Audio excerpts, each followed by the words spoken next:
hold on. Before this video begins, do me and Big Boomer a favor with our WWE Championships, because we are huge fans of WWE. Look at Big Boomer. And go follow my anime channel. Go follow it, go like it up. I appreciate you. Go follow my anime channel. I'm trying to hit 1,000 subscribers on that bitch. I do anime stuff, Dokkan, everything. If you a fan of anime, go follow my channel and like the video up. Sub to the goddamn channel. I'm trying to get to 100,000 subscribers before I turn the age of 30. I want to have my goddamn plaque hidden on that goddamn wall. Follow my anime channel. Follow my commentary channel that I'm not using yet, but I'll be back to that bitch soon. And like this bitch up and sub this motherfucker up. I'm out. Hit the goddamn intro. What's going on, everyone? Journalist is back for another video for your entertainment viewing consumption. I got this video to record. Recorded Grand Scam Australia. Then right after, I'm finna record the ratings. So y'all finished watching Dynamite, y'all just jump straight into Grand Slam. Sorry for being off the internet, but I already explained why I was off the internet in my last video. I'm assuming that you're not watching this first. Grand Scam Australia. I was gonna make a new layout for Grand Scam Australia, but A, it's not a pay-per-view, it's a TV special. And B, they called it AEW Grand Scam Australia Collision. So technically, this, and I'm flexing my new Jey Uso Gold Yeet hoodie, this is technically a collision show. So I do not need to make a new layout, which means I get to be a lazy ass nigga jump straight into it. Grand Scam. I'm calling it Grand Scam for a reason. I mean, let's just go through the history of what came of this event before we jump into this decent TV special. I thought this TV special was decent.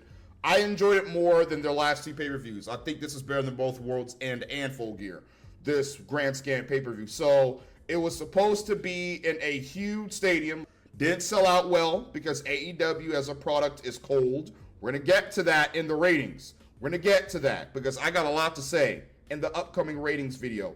The product is cold outside of the U.S. and in the U.S. So they had to downgrade to this Brisbane Entertainment Center with only 10,000 people. And for all the people that spent all that money thinking it was going to be a stadium show, and they switched it to this fucking Brisbane show, and now they're selling like what? Buy one, get one free, buy two, get one free. So all the people that spent all that money, thousands of dollars, going to Australia, getting the best seats at the stadium, now you got downgraded. You got downgraded, and I heard a lot of Australian fans were pissed. They were mad as hell. And now it's in a way smaller arena. Like, this whole thing was hilarious. It was hilarious. And I heard they fucked up when it come to the ring. They had to ask my boy Fletch to get them another ring because the ring in this show was so much smaller. I heard Buddy Matthews fucked his leg out. Like, this show was a clusterfuck. Everything surrounding this show was a clusterfuck. The show itself was not a clusterfuck. I'm telling you right now, I don't think this was a bad show. Was it a good show? No. It was in the middle, semi-decent. It really feels like AEW is trying. They're trying to listen to the fans, but Tony Khan still wants to do what he wants to do. I'm Tony Khan, and fuck the fans. I do what I want. That's what I feel like is going on, because the shows really haven't been egregious. Like last week's Collision and Dynamite wasn't really that bad, but let's get into it. Show opens with Omega and Ospreay versus Katesha and Fletch with Rough Ruffman. That is the opening match. If you know what that show is, you are goated. And you need to leave a like on the video and leave me a comment. Let me know how you feel about this video so far. I know we just got done, but I mean, we just got started. We didn't even get done yet. Fletch and Katesha's red gear, looks really good. I like red. It's my favorite color. Kyle finally found a color palette that fits him. Plus, red is just the best color on the planet. Omega comes out to his epic Final Fantasy theme. Fuck yeah, I was right. Use this one for big time matches and Devil Sky for promos and like other stuff. Nigga, I was like, is that a stepping stool I see going into the ring? My nigga, what the fuck happened to the budget? As I said before, I heard Tony fucked up with getting like their actual ring into the arena and had to ask around to get another ring. I mean, the ring looks small as fuck, and like the ropes don't look right, and it's kind of like the ring ropes are kind of like going inward. It's hard to explain. You need to look at the ring itself to know what I'm talking about.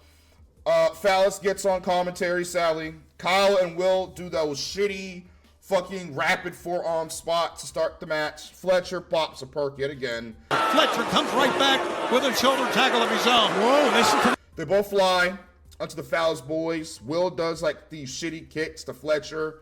Ospreay DDT, like Ospreay's DDT looks really fucking good. Phallus then distracts Ospreay, leading to Fletcher gaining the upper hand. And Fletcher fucks over Ospreay and take double suplexes the baby faces in a really great spot. Omega botches a poison Rana. It did not look too good at all. Nigel tried his best to cover it up. Okada from the top rope onto Takeshita, and they spike Will and Kenny, but they both kick out. Ospreay vaults over Takeshita to crash into Kyle. What a great looking spot. The one-winged hidden angel blade for the win onto Takeshita. I enjoyed the match. It was pretty fun, pretty decent. So I was like, okay, we're getting Omega versus Takeshita at Revolution for the International Championship. Since Omega pinned Takeshita. He pinned the champion, which means he should be the #1 contender. Kenny will win. He will beat Takeshita because Takeshita, he's like, what, 2-0 against him?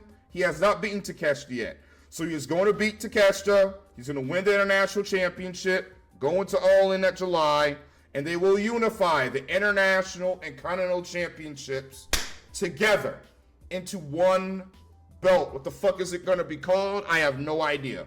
We'll have to see. But I like that. I like that. I'm not a big fan of Takeshita losing his championship this early. I personally would have kept it. I would have had him unify the championships with Okada. I would have had him defeat Okada and unify both belts, having Kenny and Okada be for no title. Just have them go at it. The match doesn't need a fucking championship. Build up Takeshita as the future of the company. That's what the fuck I'm doing. Again, fun match, not bad, and hopefully when they unify the belts, that will mean the end of the Continental Classic. Oh, Holly! She pops in, gets a great pop. She looks really good. Love her ring gear. I love how flashy it looks. It goes with her colors on her Titantron. She gets a great entrance. She looks like she could be a star, depending on what the creative team does with her from here on out. Mercedes versus Harley for the TBS Championship. Mercedes comes through.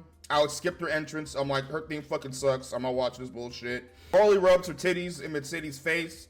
I'm like, oh yeah, man. Oh yeah, man. I wouldn't mind. Hey, I'm like, Harley, if you want to test out that move on me, I wouldn't mind being a test dummy, baby girl. I wouldn't mind doing that. She brings out Puppet Mercedes. Puppet Mercedes gets a bigger pop than the actual Mercedes. It's Mini Monet! She whoops Mercedes' ass while holding the puppet. Mercedes then stomps on the puppet and throws it with a fucking wench. Harley regains her Mercedes puppet and beats her up. She does an Aussie. She's got something else in mind. Oh my God! Australian Destroyer! Harley can kind of fucking go in the ring. I'm shocked. Mercedes does her dog shit finisher and wins. Of course she was going to retain. Of course. Did you really think Harley Cameron was going to beat Mercedes? Did y'all really think so? I'm going to break down why. I'm going to let y'all know I don't hate the decision. Mercedes got mega heel heat. I don't hate Harley beating Mercedes. I mean, losing to Mercedes. I don't mind it because having Harley lose in her hometown and being humiliated should motivate her to earn her way back to Mercedes, to grind her way back, to get more singles wins, winning feuds, catching Mercedes' attention, catching her eye, and then we jump to July and All In, where Harley gets her revenge and beats Mercedes in her homeland of America, getting her revenge in a long-term storyline. That's what I would do. I think if you can maintain Harley's hype and maintain how over she is and build on it until we get to July and really do a nice long-term storyline with her eventually being the one to defeat Mercedes later on, I would like that. That would be a great story for the women's division in the TBS Championship division. Will that happen? Will the creative team be able to pull off such a storyline? Probably not, because they're probably going to drop her and forget about her, and she's going to meander on Collision. Most likely is what's about to happen, sadly. Mercedes harasses like this random Japanese woman, and she gets booed out of the building. I thought the match was okay. I don't think this was a fantastic match or anything like that, but it was all right. I'm going to give it like a good 6 out of 10. Mercedes looked decent. Harley surprised me. I didn't think she can go like that in the ring. I already laid out the groundwork, creative team. Okay, just follow what I say, and Harley will be just fine. Don't listen to the sickos, because the sickos are going to say my creative sucks just to spite me. But no one gives a fuck about what they think, because they're retarded. Just take my creative, please, and use it if you want Harley Cameron to truly become the star that I think she can be and will be. Omega and Ospreay, backstage, they cut a promo. He calls the International Championship the pinnacle of the company. How the international title is the pinnacle of this company. I guess because Moxie's making a fucking mockery out of the world title. He challenges Take for the International Championship at Revolution, and Will challenges Kyle Fletcher as well in a steel cage match so that they could prevent the Phallus Boys from Marina interfering. Fletcher needs to win that match, period. Kyle Fletcher needs to win that goddamn match to end out their feud. Will does not need the win. He does not need the fucking win. And Omega can beat Take for his title and unify it with Okada's belt. Dick Riders versus the Edge and Cope and the Butter Knife. Listen, y'all. When I tell y'all this is the worst match of the night, this was garbage. This was, oh my God. Every other match besides this one was at least decent. And it was watchable. Besides probably the Buddy Matthews versus Okada match. That was probably the second worst match of the night. This was garbage. This is filth. I don't understand what the fuck we're doing with the storyline. I mean, someone told me, again, I remember that there's this video with the Dick Riders, like, talking about what they're trying to do and their goal. I'm probably going to go over that and review it and break that down. If y'all want me to do it, I got y'all. I hate the storyline. I hate Jon Moxley. I hate what they're doing with this whole... it's just fucking stupid. It's garbage. This shit is just filth. I can't break down to you how much I hate this storyline because we're going to be in here all night. We're going to be here all fucking night, and I'm not trying to keep y'all any longer than y'all got to be. They serenade Edge. They sing a song. It was a beautiful moment. I'm glad they did this legend in the business, a.k.a. Edge, justice. A double or nothing in May of last year.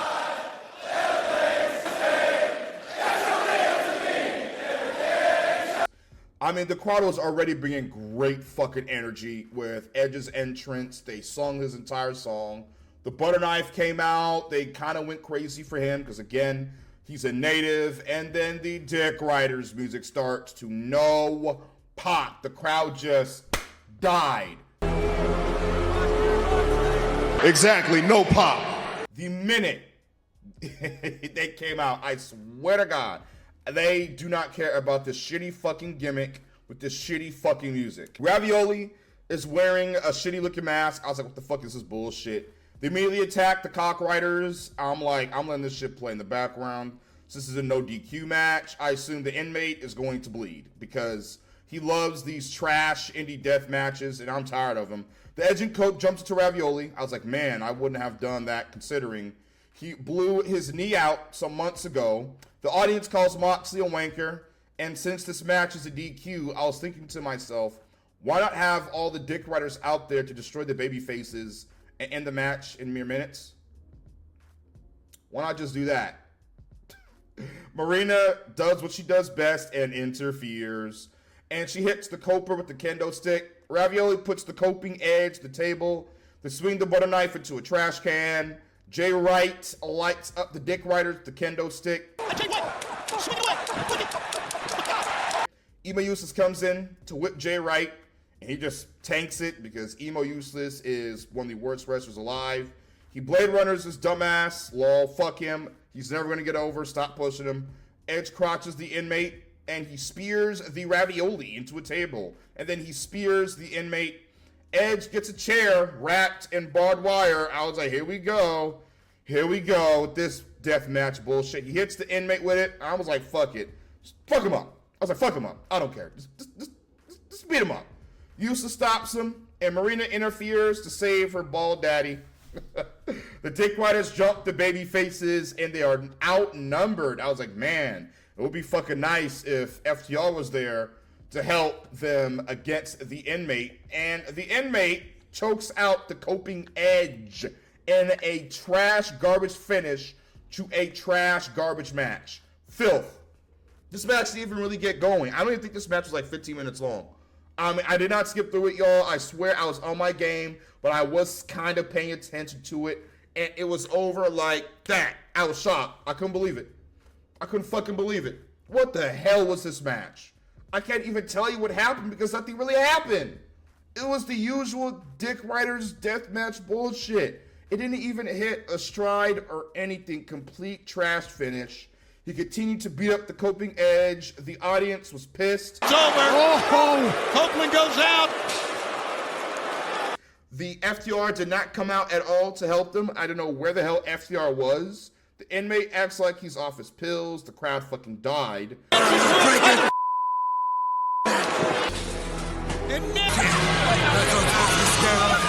not supposed to be scared of. He's dead. Thanks to this finish, like no one was saying or doing anything.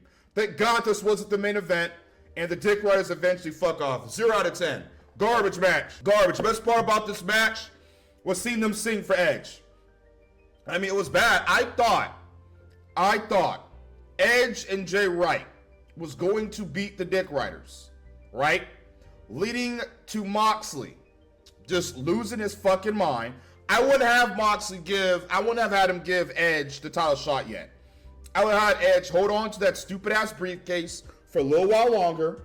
I would have had the babyface win this match. Moxley then loses it because he keeps taking L's. He ain't got his world title in his briefcase. He lost in Grand Scam Australia. Okay, Edge, I'll give you your fucking title shot. That's what should have happened. That's what should have happened. But no, we had to go through all this bullshit. 0 out of 10. Again, let's just go on to the next match. Second worst match of the night. Buddy versus Okada. The Continental Championship. Probably the most useless title in the company. Okada gets a special entrance like he's some type of great champion. I don't know why you would run this match if you're trying to actually push Buddy as a genuine top talent in your company. I don't know why, because he's going to lose. I would not have booked this match at all.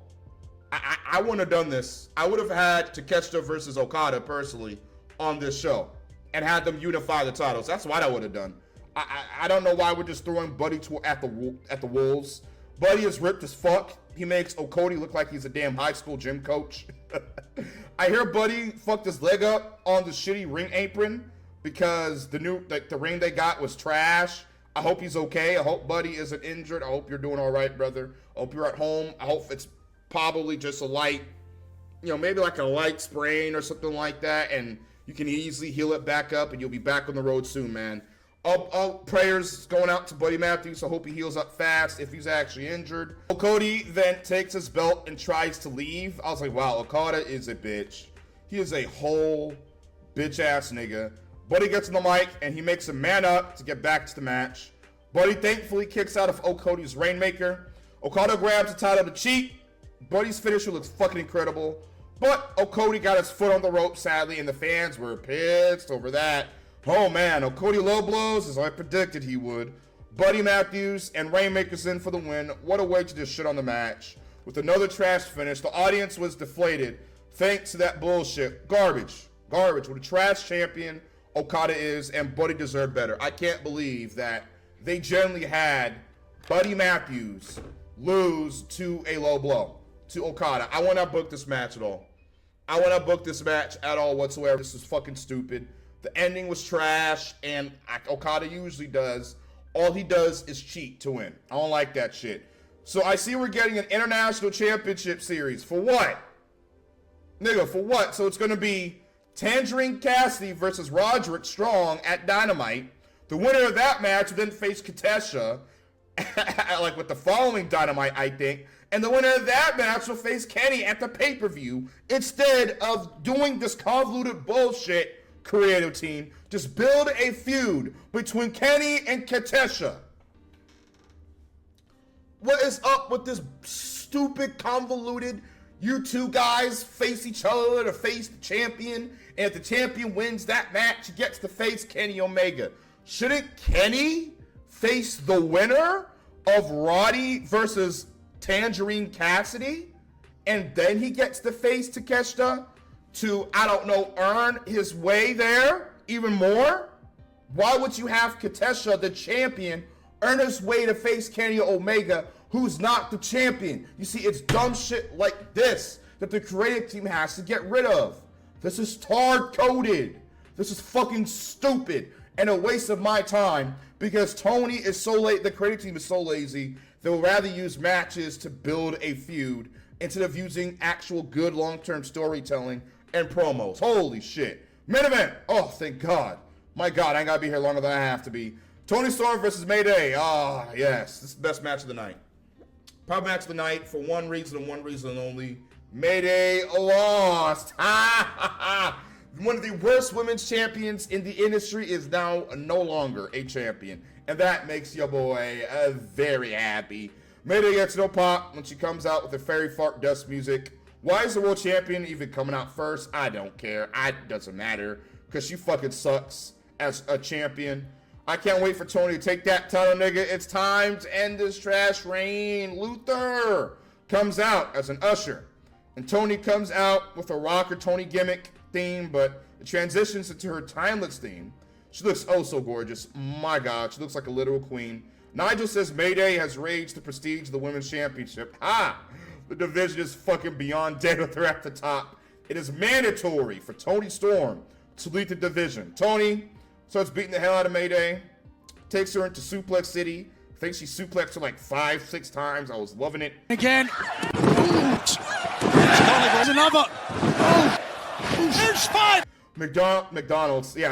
I'm loving it. Nigel says Luther is trying to clap Tony. Hey, pause. No, Luther trying to give Toni Storm the clap. That could be misconstrued. Pause on that. Tony hip attacks Mayday like 3 times, hits her finisher, and Mayday kicks out. I was like, bruh, what the fuck are we doing? Just have her lose the title. We all know she's about to lose. Every Australian on this show lost their matches. Like, Tony has to win. Yeah, come on, bro. You gotta send them home happy. Tony rolls up Mayday to finally save the women's division and wins the World Heavyweight Championship in her home country in front of her own people. Thank the Lord. I know some people are mad that Tony won with a roll-up. I don't give a fuck. I don't care. That just shows you how terrible this fucking title reign was. That the creative team just had Mariah May just get rolled up. I don't care. Tony won. I have a feeling that their story isn't over yet. I do think Mayday will have one more crack at the title, probably at Revolution. I hope not. I want this storyline to be over. And she will probably try again, and she will lose and fail again against Toni Storm. Toni Storm is a 4-time Women's World Champion, and I couldn't be happy, man. Thank God Tony is World Champion. Mariah May's reign was terrible. You cannot name me one match or one feud besides Toni Storm stuff that was good, that you actually cared about or remembered. The only thing that comes close is the Mina Shirakawa shit, but they rushed through that in like a week. It had some promise with the way it started. I didn't like the way it started. I was like, okay, this could carry us into World's End where Mina could possibly beat Mayday with the help of Toni Storm, costing Mayday the match. Let it happen. I think this is one of the worst women's championship reigns I've ever had the displeasure of witnessing. I already said before, Mercedes is a bad champion as well due to how she's being booked, but Mayday was an even worse champion. I can't tell you one thing she has done for the women's division except tear it down at every fucking corner and just be a non-factor. There's times where I even forgot she was women's world champion. What a fail when it comes to Mariah May's title reign. Failure. Thank God it's back on Tony. Well, my question is, what comes next? She's a 4-time women's champion. What comes next? Who's going to dethrone Toni Storm? Toni should not hold that title for long. I think she could hold it and drop it at All In. Who is she going to drop it to? We got Megan Bayne. We got Chris Statlander. We have Willow Nightingale. We have Thunder Rosa. We even have Penelope Chrysler. There's a lot of women on this roster who are worthy enough to be champions, okay? If I'm Tony Khan, I'm looking through my women's roster, and I'm going to start building up top names to contend with Tony. Because if not, Tony is just going to run roughshod throughout the entire division. There's going to be no one worthy or good enough to beat her. Let's not do that again. Besides the mid-Okada match, I thought Okada was mid. And that match, he didn't do anything to really wow me. Buddy looked way better than Okada. I heard Buddy was probably wrestling on a bum leg, and he still looked better than Okada. Besides that match, the garbage Dick Riders match, I think the show was decent. I'm going to give it a 5 out of 10. 5 out of 10, 6 out of 10. I thought this match was, I mean, again, AEW, these shows are not as bad as they used to be. They're slowly starting to improve. There's still some issues here and there. When they start ironing out those issues, when they start releasing people who don't want to be there, I feel like AEW will be on the right track. But looking at the ratings, it doesn't seems like no matter what they do, the company is fucked either way. I'm gonna nail it out here. For the Film the Ratings video next. Follow all my channels. Like, subscribe, favorite. We'll turn 1,000 subscribers. I appreciate the support y'all been showing the channel. Hit the outro.